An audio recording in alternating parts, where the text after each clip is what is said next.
it's smarter to buy a fixer-upper than a house that's already complete. Is that true? That depends. What's your time worth? What's time with your family and friends? What's time at work worth?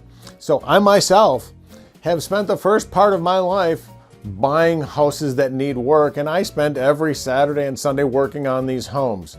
If I could do it over again, I'd have probably bought a little bit less of a home that was already complete. Did I make some money on the houses? Yes, but at what expense? So you need to really consider, if you are not in the construction trades, why do you want to do all of the expense? Do you want to run to Menards and Home Depot every weekend? Every time you walk in those doors, you're going to be dropping $200 to $500 every single week buying doors and drywall and paintbrushes. It adds up. So you really need to think about it. Sometimes you're better off to buy the house that's already done, but that depends on individual needs.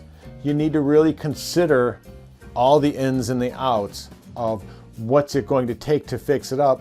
What will it be worth once you're done? On that same note, even a move-in ready house is going to have some things fail. There's going to be some costs. Furnaces could die. You could have a 2-year-old furnace that's going to die. Will the plumbing get clogged? Will the roof leak? Who knows what's going to happen? So we need to think that through.